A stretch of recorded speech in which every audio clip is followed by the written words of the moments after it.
Your plus one isn't welcome. We don't have space, my sister said about her rehearsal dinner. My plus one was my fiancé of 3 years. That's different. So I smiled, RSVP'd no, and updated the honeymoon resort. I'd booked them as my gift. When they arrived in Bali to no reservation, found change. My plus one is Maya, my fiancé of 3 years. I understand, Dylan, but venue capacity is tight. She didn't look up from her phone. But there's room for Brian's new girlfriend he met last week. That's different. Not a question, a statement. Maya's hand tightened around mine. My mother was arranging napkins across the room, suddenly fascinated by color coordination. My father studied his scotch like it contained the universe's secrets. How is that different? Jessica finally looked up with that expression I'd seen 1,000 times. The older sister patience, the subtle condescension. Brian is family. We want him comfortable. His girlfriend is being respectful of our situation. You're making this difficult. I smiled, set my coffee cup down, stood up. No problem. We'll skip the rehearsal dinner. Dylan, don't be dramatic. Not being dramatic, just declining. I pulled out my phone. Actually, we'll skip the whole wedding. You're not coming to my wedding because of a rehearsal dinner. I'm not coming because my fiancé of 3 years isn't welcome, but Brian's Tinder date from 6 days ago gets a seat. I scrolled through my email. Also, about that honeymoon package I booked you. Her face changed. What about it? Consider it my wedding gift to myself and Maya instead. We'll enjoy Bali. I updated the reservation while standing in her living room. Changed guest names from Jessica and Marcus to Dylan and Maya. Changed dates to next month. Clicked submit. Took 45 seconds. All set. Samara Villas in Ubud, October 14th through 19th. You should probably start looking at other options. You can't. Just did. I took Maya's hand. We're leaving. If you walk out that door, Jessica said, voice shaking.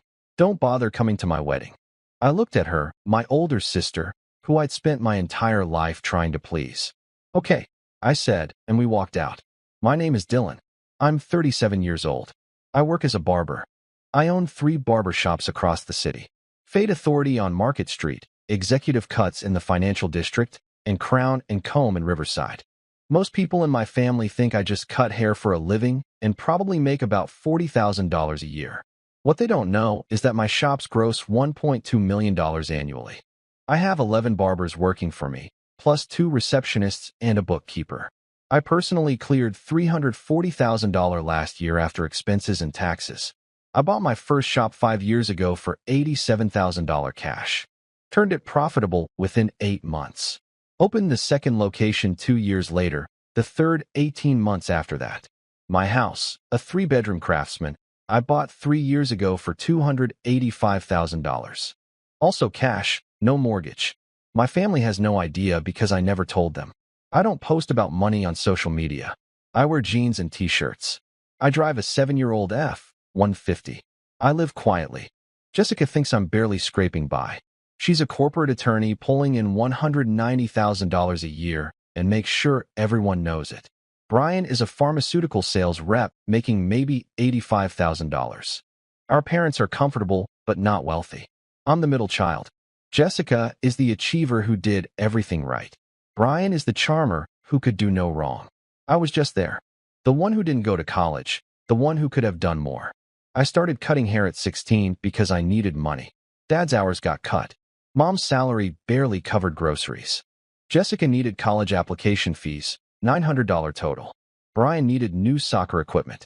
And I needed to eat lunch at school. So, I bought clippers from a pawn shop for $35 and watched YouTube videos until 2 a.m. Started cutting hair in our garage, charged $8 per cut, made $60 my first weekend. By 18, I was fully booked every weekend and making more than my mother's part-time salary. I didn't go to college, went to barber school instead. 9 months, for $1,500. Worked full-time at a grocery store while attending. Got hired at a downtown shop, making $32,000 a year plus tips. At family dinners, Jessica talked about pre-law classes. Brian talked about soccer games. I listened. Nobody asked how barber school was going. Nobody asked if I liked my job. I was 23 when I realized I was making the shop owner rich. I was pulling in about $180,000 annually for his business while taking home $48,000. So, I started saving 50% of every paycheck. Lived with 2 roommates for $150 a month from my share. Drove a $2,800 Honda Civic. Ate rice and beans 4 nights a week. Wore the same 5 t-shirts in rotation. At 28, I had $73,000 saved. Found S's cuts on Market Street, dying slowly because S was 71 and couldn't keep up. I offered him $87,000 cash for everything. He accepted same day, rebranded it to Fate Authority, spent $12,000 renovating, installed a booking system, created an Instagram account.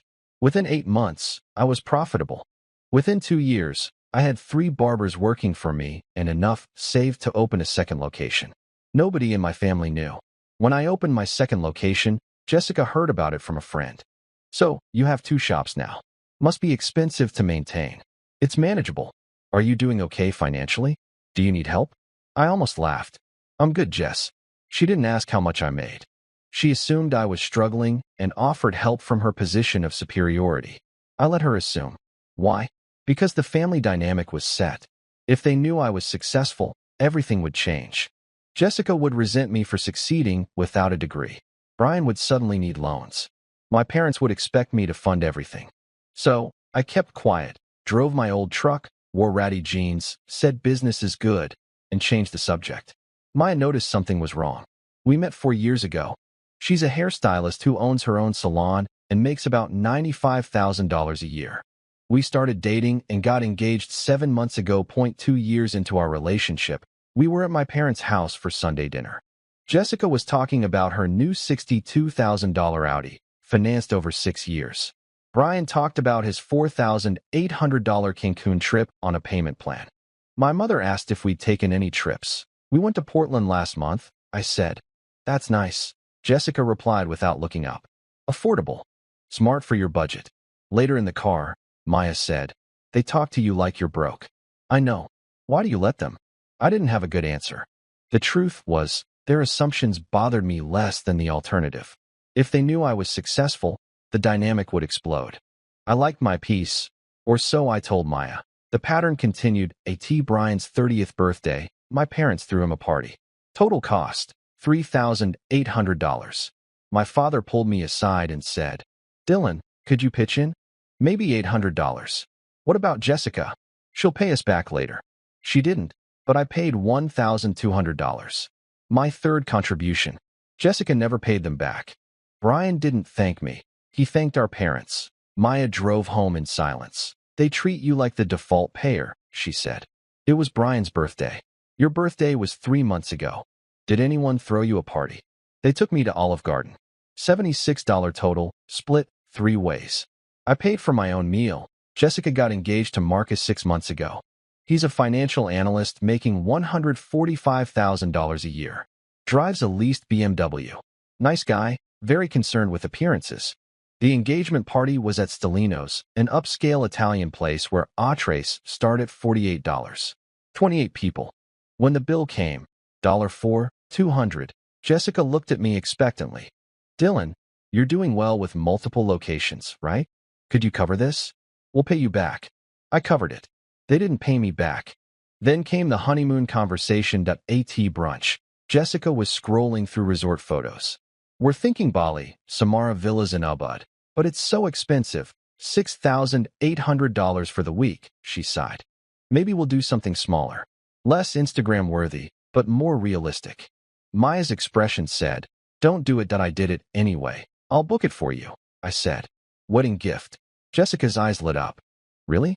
That's so generous. I booked it that afternoon, $6, $7.85 after taxes. That was a bad call, Maya said that night. She's your sister. She treats you like her backup plan. 5 weeks before the wedding, we were at Jessica's apartment. Jessica and Marcus, me and Maya, Brian, and his new girlfriend, Stephanie. Stephanie, whom Brian had matched with on Hinge 8 days earlier. Jessica was reviewing the schedule. Rehearsal dinner is Friday at 6 p.m. Riverside Grill.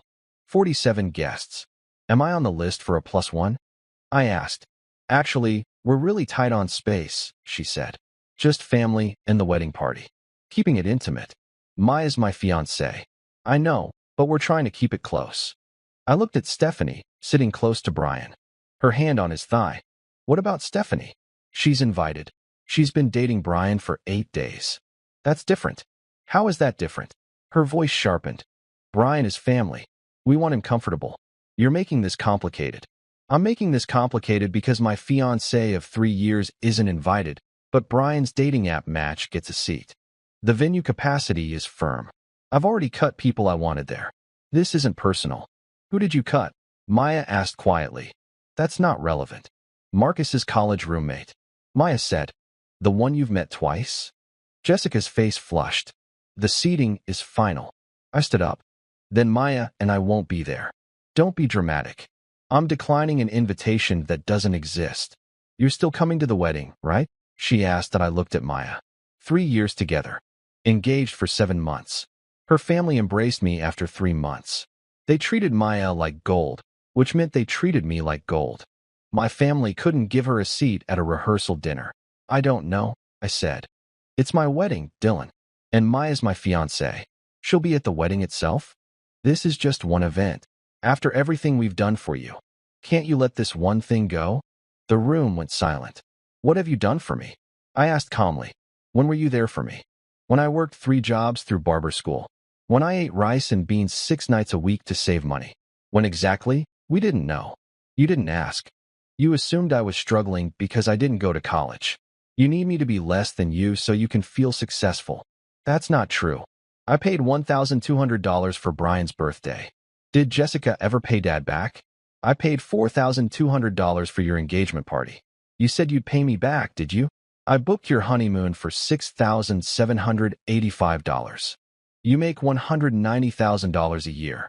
But you asked me because you think I owe you. This is ridiculous. But my fiancé can't come to your rehearsal dinner. I pulled out my phone and opened the Samara Villas confirmation. Dylan, what are you doing? Marcus asked that I updated the reservation, changed the guest names to Dylan and Maya, moved the dates to next month, and hit submit. My phone chimed. Confirmed. That was our honeymoon, Jessica whispered. I said. Now it's ours. You can't do this. I just did. You should book something else. I hear there are nice budget resorts. I took Maya's hand. We're leaving. If you walk out that door, don't bother coming to my wedding. Okay. I said that we left by the time we got home. My phone had exploded. 17 missed calls, 43 texts. Dylan, you're being incredibly unfair. Mom, please call me. Brian, dude, are you serious? Jessica, you're going to regret this. I turned off my phone. Maya made tea. We sat on the couch in the house I owned outright. How do you feel? She asked. Good, I said, and meant it. No regrets. The next morning, 83 messages, 21 voicemails. At 11:47 a.m., the doorbell rang. Jessica, Marcus, and my mother. We need to talk, Jessica said. I'm good, I replied. This has gotten out of hand, my mother pleaded. I agree. It never should have reached the point where my fiancé wasn't welcome. I told them the truth. I bought my house in cash for $285,000.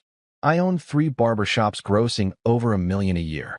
I make $340,000 annually. Jessica stared. Why didn't you tell us? Because once you knew, I'd stop being Dylan the barber and become Dylan the bank. Family supports each other, my mother said. Not by using each other, I replied. I've given this family $12,485 in 2 years. No one paid me back. Jessica offered to add Maya to the rehearsal dinner. No, I said. We're not coming. We're going to Bali. Can we fix this? She asked. Not today. I closed the door. The wedding happened without me. My cousin Trevor texted updates all day. Jessica staring at my empty seat. Brian's awkward speech.